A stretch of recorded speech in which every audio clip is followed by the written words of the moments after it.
కామాఖ్యాలం ఇప్పుడు విశ్వవ్యాప్తంగా సుప్రసిద్ధం ఇప్పుడు. సో, అందరూ వెళ్తున్నారు. గురువులతో ఎళ్తున్నారు, గురువులు లేకుండా ఎళ్తున్నారు, స్వయంగా ఎళ్తున్నారు. నాకు చాలామంది నేర్చుకోవడానికి ఎళ్ళేవాళ్ళు కూడా తారసపడ్డారు నాకు. హ్మ్. రైట్?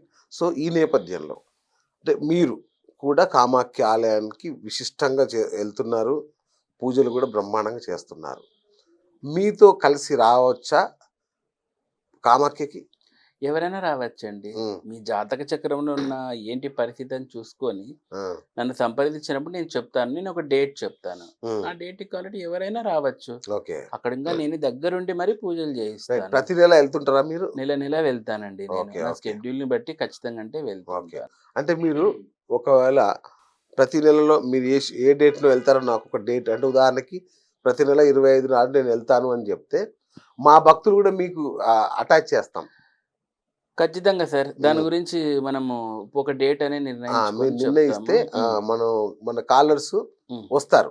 మీతో ఖచ్చితంగా పాటు అండి. కామాఖ్య ఖచ్చితంగా. ఎందుకంటే నన్నే చాలామంది హ్మ్. సార్ మీతో వస్తాం సార్. ఎందుకంటే నేను ఎళ్ళాను గదా! అవునులెండి. మీతో వస్తాను. నేనొచ్చి ఏం జేయను అంటే, హ్మ్. లేదండి మాకక్కడ ఏం తెలీదు గదా! సో, మీతో వస్తామని నన్ను ఇప్పటికి ఒక 10 మంది సంప్రదించారు. హ్మ్. నేను రానండి. మీతో నేనెందుకొస్తాను? హ్మ్. హ్మ్. గురువులతో ఎళ్తాం గానీ మీతో రాము గదా! అని చెప్పాను. సో, అట్లాంటి వాళ్ళు ఎవరైనా ఉంటే మీకు అటాచ్ ఓకే జేస్తాను. సార్. తప్పకుండా. అట్లా. హ్మ్. వండర్‌ఫుల్. అమ్మవారి వీళ్ళందరికీ దర్శనం చేయించిన పుణ్యఫలం గూడా వస్తుంది. సో, గురుగారు నా అసలైన ప్రశ్న ఏంటంటే, కామాఖ్య ఆలయం విషయంలో మీకున్న ప్రత్యేకతలేంటి? మేము రావాలి అనుకుంటే, పూజలు చేయించుకోవాలి అనుకుంటే, మీతోనే ఎందుకు రావాలి కామాఖ్యకి? సార్ ఇక్కడ మేజర్ క్వెషన్ ఏంటంటే, కామాఖ్య వెళ్తున్నారు చాలామంది. బట్ అక్కడ మిస్‌గైడ్ అవుతున్నారు. ఆ! ఆ! యెస్. ఏంది? ఎట్లా అని కొంతమంది నా క్లయింట్స్ గురూజీ మొన్న మేము రాజశ్యామలో యాగం చేసేటప్పుడు ఒక ఆమె వచ్చారనమాట. గురువుగారు కామాఖ్యలో పూజలున్నాయి, అవి ఉన్నాయన్నారు. నేను పోయినాను అసలు ఒకటి కూడా కనపడలేదు. అంతా ఫేకు అని వచ్చిందామె. ఆ! నేను మళ్ళీ మా అసిస్టెంట్‌లకి జెప్పి వీడియోలు గట్రా అవి చూపించినా. అమ్మ చూడమ్మా అయ్యో! తల్లి అని. ఆ!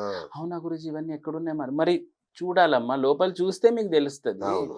ఊరికే పైపైన మాట్లాడితే అట్లా చాలామంది మిస్‌ఫైర్ అయిపోతున్నారు. ఓకే. ఏంది అనేది. మరి నాతోనే ఎందుకు రావాలి అంటే అది వాళ్ళ ఆప్షన్ అండి. ఓకే. ఇంకోటేందంటే అంటే నాలో మీతోనే ఉన్న ఎందుకు రావాలంటే వాళ్ళ ఆప్షన్ గాదు గురుగారు. మీకున్న ప్రత్యేకతలేంటి తెలుసుకోవడానికి అడిగాను నేనట్లా. నాకున్న ప్రత్యేకతలు సార్ ఇప్పుడు చూడండి చాలామంది గురువులు కామాఖ్య పోయి పూజలు చేపిస్తున్నారు. అవును. వీళ్ళు ఇక్కడున్న వాళ్ళని కామాఖ్య తీసుకెళ్తారు, పూజలు చేయిస్తారు, సంప్రోక్షణ చేసేసి రిటర్న్ పిలుచుకొనొస్తారు. ఓకే. బట్ ఆ చేసే గురువులకి ఆ విద్య తెలీదు. ఓకే. ఓకే. ఆ! వాళ్ళకి దీక్షలు తెలవదు. వాళ్ళకేం తెలవదు. వీళ్ళు మీడియేటర్ లాగా వెళ్ళడం, అక్కడ చేయించడము, కొంచెం లెక్క తీసుకోవడం, అదే మనీ తీసుకోవడం, వాళ్ళని మళ్ళీ రిటర్న్ పంపడం. హుహు. ఇదే జరుగుతుంది తంతు. ఓకే. బట్ నా విషయంలో ఏంటి అంటే, నేను తంత్ర విద్యని అభ్యసించినాను. నాకు ఓహ్! కామాఖ్యలో గురువులున్నారు. ఓకే. మా గురూజీ ఫోటోలు కూడా మీకన్నీ ఆల్రెడీ చూపించినాను కూడా. అవును. అవును. సో, నాకు గురువులున్నారు. నాకు తంత్ర విద్య అక్కడే అభ్యాసం అయ్యింది. మా గురువు దగ్గర నేను శుశ్రూష చేశాను. నాకు వామాచార విధానంలో ఎలా చేయాలని కూడా తెలుసు. మరి ఓకే. ఇంతమంది పిలుచుకోబోతున్న గురువులకు తెలుసా? మీడియా ప్రముఖంగా అడుగుతున్నాను. తెలవదు గదా! హ్మ్. ఊరికే వీళ్ళని ప్యాకేజ్ మాట్లాడుకోవడం, అక్కడ పోయి బలి పూజలు చేయించడం, వాళ్ళని రిటర్న్ ఫ్లైట్‌కి పంపడం. హ్మ్. కూర్చొని భూతశుద్ధి, అంటే ఆత్మశుద్ధి మీరు జేస్తారా? అవన్నీ మాకొస్తాయి.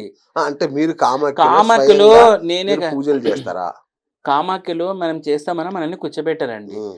ని అక్కడ వాళ్ళే ఆ పంతుల్లే కూర్చుంటారు. అవును. మనకొస్తదన్న కూర్చోబెట్టరు. ఆ! ఎందుకంటే అది వాళ్ళ అడ్డ. నేను ఈ పూజలు నా యాగశాలలో చేస్తాను. ఎక్కడ? అంటే మాది మన గుత్తిలోనా? గుత్తిలో చేస్తాను. ఆహా! ఎంతో మందికి చేశాను నేను. ఓకే. సో, ఇక్కడ పెర్ఫార్మ్ చేస్తాను. అక్కడ మనల్ని మీరు ఎంత చేసినా కూడా ఎంతటి ఇదైనా మిమ్మల్ని అక్కడ అలౌ చెయ్యరు. ఓకే. కామాఖ్య ఓకే. కల్ట్ వేరే ఉంటుంది. ఓకే. కాబట్టి ఒకవేళ ఇప్పుడు చేస్తున్న గురువులందరికీ ఏమొస్తుంది? భూతశుద్ధొస్తుందా? లేకపోతే కనీసం ఆసన శుద్ధన్నా వస్తుందా? ఏమేం వేస్తారు? కుడి చెయ్యి ఈ మిడిల్ ఫింగర్‌తో ఎటువంటి ముద్రలేస్తారన్నది తెలుస్తదా? ఏమి హ్మ్. తెలవదు. సంప్రోక్షణ ఒకటొస్తుంది.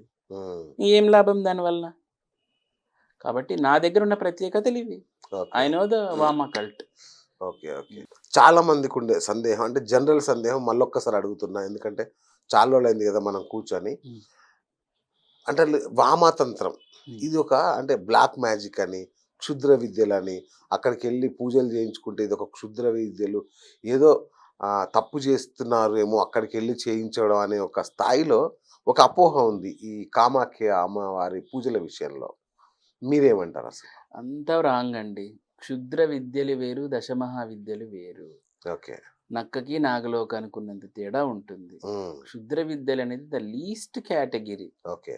ఈ బ్లాక్ మ్యాజిక్ అనేది. అచ్చా! దశమహావిద్యలు అట్లా కాదు. కంప్లీట్‌గా మనకు శాస్త్రాలు చెప్పున్నది దశమహావిద్యలు. హ్మ్. మనం ఇక్కడ కొలుస్తున్నది కూడా పార్వతీదేవినే. పార్వతీదేవి యొక్క స్వరూపాలని డిఫరెంట్ షేడ్స్‌నే కొలుస్తున్నాం మనము. ఓకే. ఓకే. క్షుద్ర విద్యలనేది అది వేరే. ఆ కల్ట్ వేరే ఉంటది. దాంట్లో వాడుంటాడు, వీడుంటాడు, ఏదో కుట్టి సైతాన్ ఉంటది. ఇట్లా పిచ్చి అవును. పిచ్చోళ్ళంతా ఉంటారు. ఇవి వేరే అండి. కాబట్టి దానిని దీనిని మెర్జ్ చేయకూడదు. నాకు తెలుసు. బట్ మా ప్రేక్షకుల కోసం మళ్ళొక్కసారి కామాఖ్య ఆలయ ప్రత్యేకత ఏంటి అసలు? ఎందుకెళ్ళాలి? చూడండి, కామాఖ్య ఆలయం అంటే విశ్వయోని. ఓకే. హ్మ్.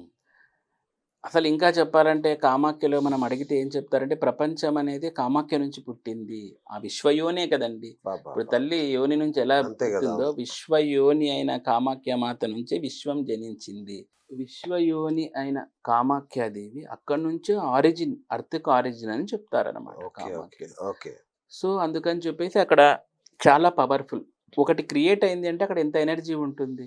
సో, హ్మ్. అదే ఎనర్జీ కామాఖ్యలో ఉంది మనకు. ఓకే. సో, ఇంతకంటే ఏం ప్రూఫ్‌లు కావాలండి. తర్వాత అక్కడ జరిగేది ఇంకోటి తంత్ర అంటే వామ విధానంలో జరిగే పూజలు. ఇవి కూడా చూడండి శీఘ్ర ఫలితాలనిచ్చే పూజలు. ఓకే. కొంతమంది నెరవేరలేదు అంటుంటారు. చూడండి ఒకటే. పూజ అయిపోయిన తర్వాత కొన్ని రకాల పోస్ట్ కేరింగ్ అనేది ఒకటుంటుంది. అది భక్తులు ఫాలో కారు. ఓకే. ఓకే. తాంబూలాలు ఇచ్చినంత తన్నుకు సావండి అన్నట్టు. పూజ అయిపోయింది. ఇంక పేమెంట్ కట్టినాం. పూజ అయిపోయింది. ఇంక ఫుల్లు మనకింక రాజయోగం అనుకుంటారు. కాదు. కొన్ని రకాల చిన్న చిన్న రూల్స్ ఉంటాయి. అవి ఫాలో అప్ చేస్తే ఖచ్చితంగా అంటే ఆ యోగం అనేది సిద్ధిస్తుంది. ఓకే. ఆ యోగాన్ని తప్పించుకునే దాంట్లల్లోనే భక్తులే ఫెయిల్ అయిపోతుంటారు. ఓకే. అమ్మవారి తప్పేం ఉండదు దాంట్లో. హ్మ్. కాబట్టి Kamakhya is ultimate energy. Okay. హ్మ్. ఏంటి దశమహావిద్యలు? దక్షయజ్ఞం తర్వాత శ్రీ మహావిష్ణువు సతీదేవిని ఎత్తుకొని ప్రళయతాండవం, విలయతాండవం చేస్తున్న పరమశివుడిని దగ్గర ఉన్న సతీదేవిని అవును. ముక్కలు ముక్కలుగా నరికేస్తాడు సుదర్శన చక్రంతో. అప్పుడు ఆ సతీదేవి యొక్క భాగాలు 51 భాగాలుగా భూమి మీద పడతాయి. ఓకే. అందులో మన ఇండియా, నేపాల్, బంగ్లాదేశ్, పాకిస్తాన్, శ్రీలంకలో కూడా పడినాయి. హ్మ్. కామాఖ్యలో పడినది గౌహతిలో, ఇప్పుడున్న గౌహతిలో పడినది అమ్మవారి యొక్క యోని. ఓకే. ఈ యోని అక్కడ పడి నీలాచల పర్వతాల్లో పడి మళ్ళీ 10 ముక్కలయ్యింది. ఓహ్! హ్మ్. అక్కడ ఒక్కొక్క యోని ముక్కలైన ప్రతి యోని కూడా దశమహావిద్యలుగా రూపాంతరం చెందున్నాయి. అచ్చచ్చ! కాళీ నుంచి కమలాత్మిక వరకు మనకు నీలాచల పర్వతాల మీద ఉంటాయి. ఇక ఓకే. మిగిలినది రకరకాల పీసులన్నీ ఇండియా అంతా పడి అక్కడంతా శక్తిపీఠాలు అవును. వెలిసినాయన్నమాట. అవును. సో, ఇది కామాఖ్య యొక్క స్టోరీ. ఓకే. ఓకే. హ్మ్. ఓకే. కామాఖ్య అసలైన పేరు అప్పటికింకా పేరు ఉండేది కాదు.